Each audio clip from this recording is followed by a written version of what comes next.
Now available in paperback and Kindle, All About Marilyn. Learn all about the struggles of a faded former teen sitcom star in this absolutely fabulous 5-star screenplay. Get All About Marilyn in paperback and Kindle on Amazon.com today. I've gotten some responses from individuals that I found to be quite troubling regarding the video where I talked about the Asian manager at the Crab de Jour in Wisconsin who threw the drink in the face of the black female customer who said that her crab legs that she got were too cold. Now, some of these individuals seem to be so in their feelings about black women and their negative experiences with black women in their personal lives that they cannot see how this Asian store owner was actually participating in a criminal assault on this black woman and was basically showing how racist he was as he mistreated this black woman. Now, one of the problems I'm seeing with a lot of brothers out here is that they are bringing their personal feelings regarding black women into their lives, and what they're doing is this is coloring their perception of black women, and because their perception is so colored, they cannot see how this is dangerous to us as a collective and a race.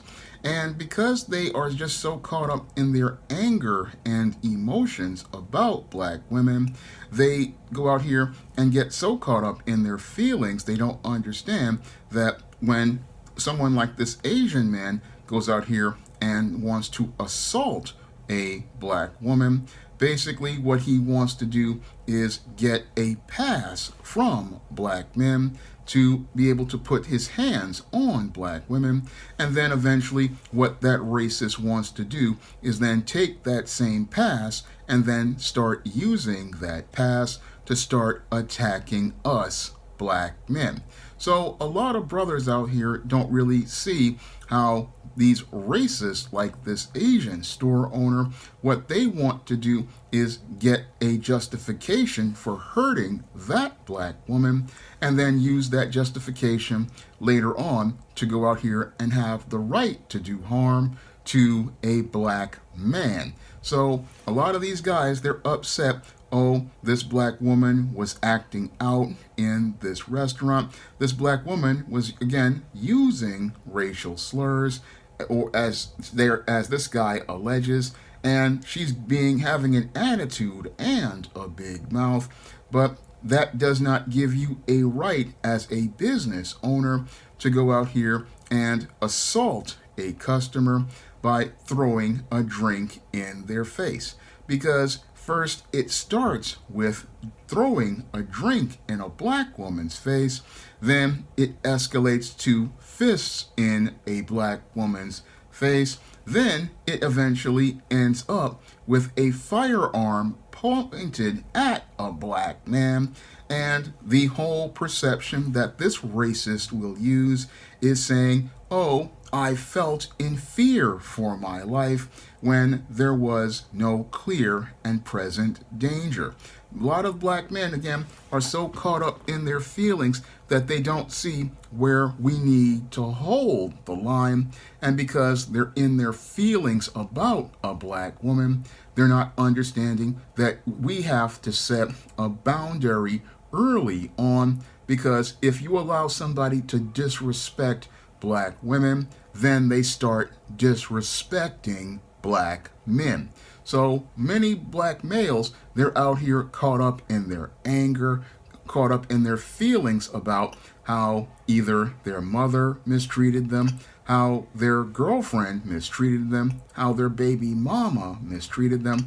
They are so angry about all of the hurts and slights that they have received from black women that they're not really thinking critically about how these whites and non-blacks go out here and use our anger as ammunition to have the justification for going out here and mistreating us. Because what racists like this love is divisive statements like, oh, this is all the black woman's fault, so that they can go out here and have that pass to go out here and do harm to us. Because again, it's going to start with, okay, I can throw a drink in a black woman's face, and after throwing the drink in a black woman's face, it's then putting hands on black customers who simply say, okay, the food is not up to a standard, and then it comes from there to, okay, a black man comes into the restaurant, and when the black man comes in, he's the big black brute, and because he's a brute who asks for some ketchup and or some extra soy sauce, he's got a barrel of a gun being pointed in his face. But you'll have guys out here thinking, oh, this can't happen to me. No, it can happen to you because you don't set a boundary for how you are treated in these establishments. Because the same way that racist Asian restaurant owner threw the drink in that black woman's face is the same way white racists abused people at the Woolworth counter during the dark days of Jim Crow, when people were trying to desegregate Southern businesses back in the 50s and the early 60s. I mean, this is the same type of assault that was perpetrated on this black woman. And yes, you can go out here and make your allegations. Okay, this black woman was drunk. This black woman was loud. This black woman was argumentative. But I doubt this same white Asian man would go out here and participate in throwing a drink in one of these white women's faces if one of those white women came into that establishment.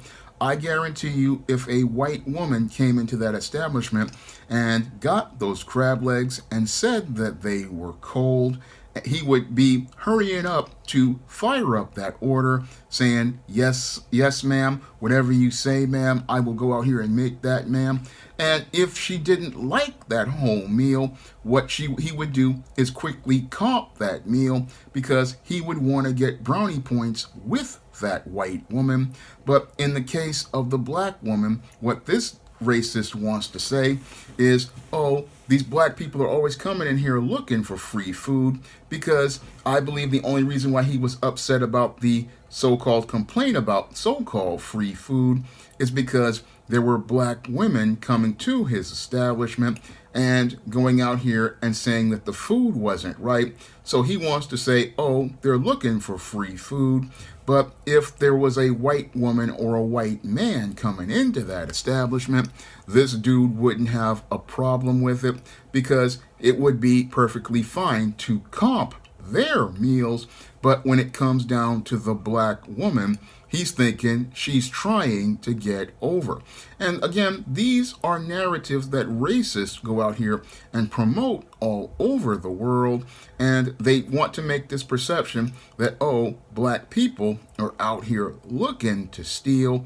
And again, sadly, many black males, they get so caught up in their anger at black women that they can't see that when they go out here and say that, oh, this whole black woman was so bad, they're actually buying into narratives as related to white supremacy, because what the white supremacists want you to do is devalue your own people and dehumanize your own people so that they can have the right and justification for going out here and dehumanizing and degrading you, and going out here and having the right and justification for being able to mistreat you.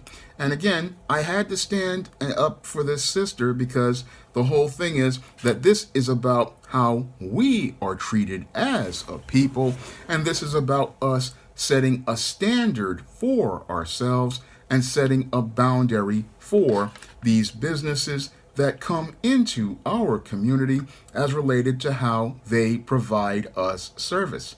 We have to go out here and draw a line if we want respect we have to go out here and establish a standard for ourselves. I mean, if there are individuals who want to go out here and patronize these businesses, then we have to have a standard for how we are treated. And if we don't draw a line, they're not going to draw one for us. And we, again, as the customer, have a right to be respected because, again, if that white woman can walk into an establishment like this and get a quality service, then why can't we get a standard for service? Critical question I want to ask all those who think I was wrong about this position. I mean, it doesn't matter how this woman acted, again, because when you're in the food service industry, yes, you're going to deal with unruly customers, but why is it that the black woman has to be treated differently than any of these white female Karens who come into these establishments all the time? Now, I've watched numerous episodes of shows like Gordon Ramsay's Hell's Kitchen, Gordon Ramsay's Kitchen Nightmares, and again, the policy for a good restaurant is they're going to go out here and give you another order, and if you continue to be unruly and out of control, then they're just going to refund you your money and send you on your way. And if you escalate your behavior, then they're going to call the police on you. And again, I did not see that Asian manager looking to deal with this customer. If this customer was using racial slurs, again, we had the anti-Asian hate law all across this country, and this individual could have easily gone out here and applied the anti-Asian hate law on this customer, but the police only gave him a citation. But you'll have people saying that I am not right for standing up as related to this situation, and I want them to understand that if the police officers who are objective at the scene are giving this Asian man a citation for his behavior, and that he was lucky he didn't get arrested for assault, that really shows that he was in the wrong. And again, yes, this black woman might have been wrong in her behavior, but the professional protocol of any business is to say, look, we're going to take care of the customer even if they are out of control and unruly. And again, I've had to deal with these individuals back when I was working at the Science Library at the City College of New York, and I had to deal with these type of individuals who were out of control. And the thing is, you give the customer whatever you can give them, and if they continue to act unruly, that's when you call in security at the library and you call in the police, because you've given this individual you've tried to give them what they want with the opportunity. But if this individual is continuing to be out of control, that's when you let law enforcement come in. Because if this woman was drunk and disorderly, as this manager alleges, again, he had the option to call the police on this woman, but he didn't do that, and that's where he wound up having to take the citation as related to the assault. But the whole thing is that we as black people have to start realizing that we have value in this world. We have a right to live, and we have to have a standard for ourselves.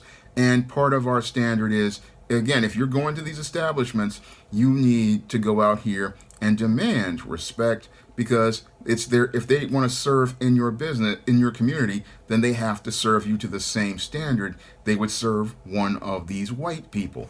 Now, as I see it, the thing that many black women need to stop doing is stop shopping in these establishments, because when you shop in these establishments, you are basically taking money out of your community and you're enriching other communities at your expense.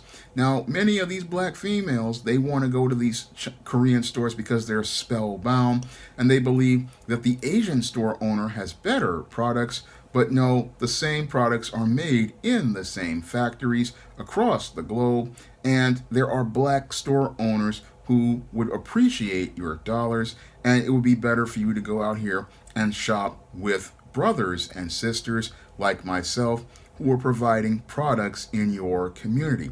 Because when you shop with brothers and sisters, you're going to get professional service, 1. 2, you're going to be bringing money back to your own community, and 3, when business owners like myself get money from black customers, we take that money and we go out here and try to reinvest it in the black community.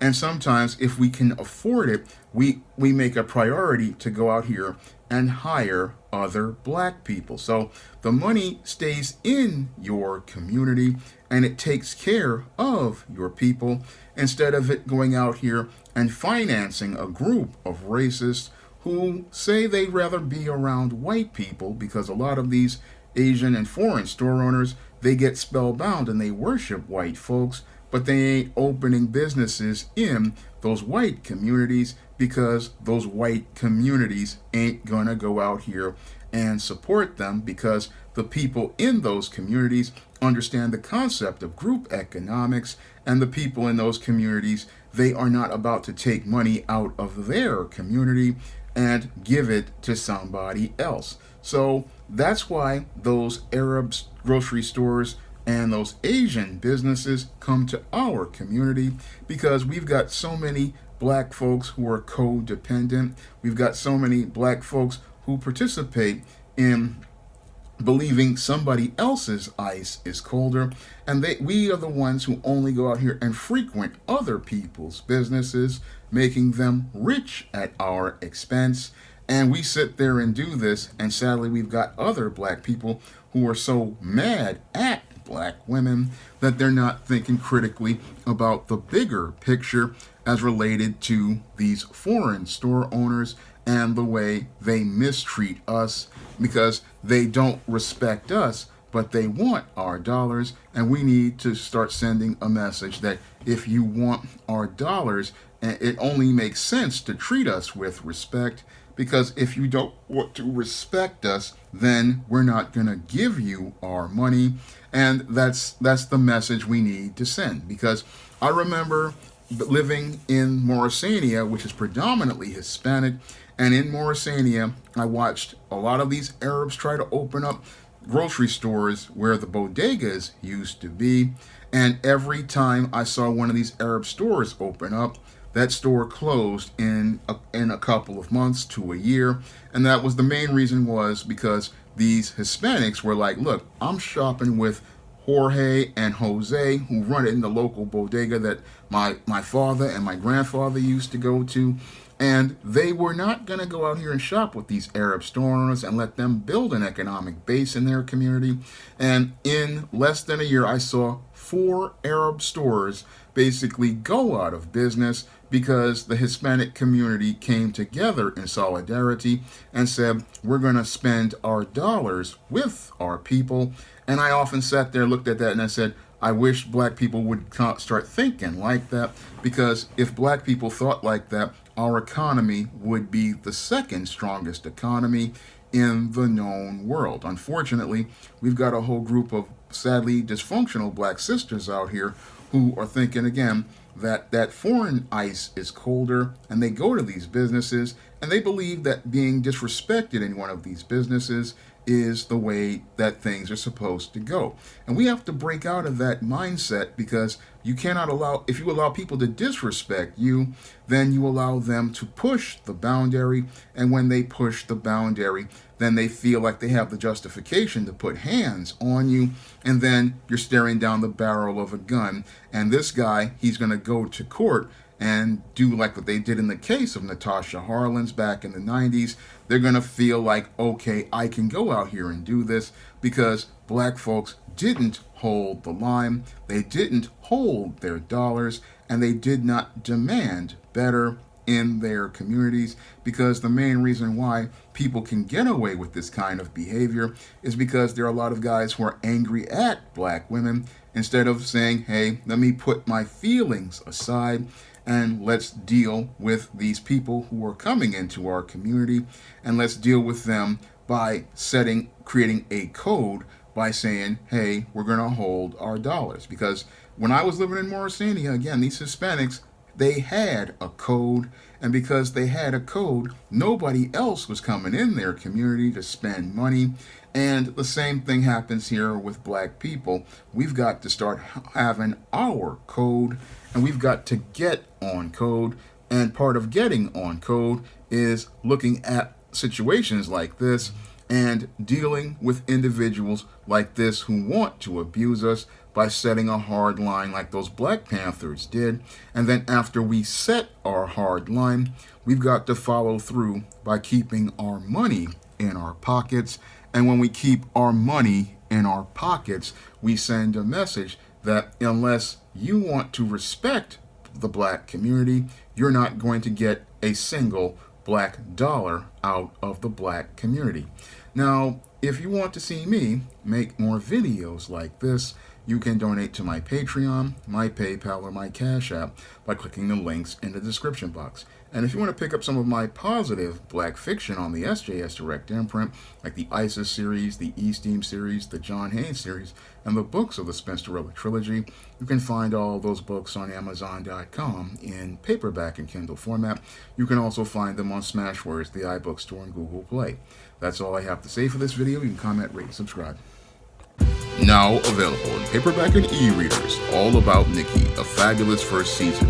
The Fresh Prince of Bel-Air meets Clueless in this absolutely fabulous African-American 1990s teen sitcom. Get all 13 episodes of All About Nikki, the fabulous first season, in paperback and e-readers today.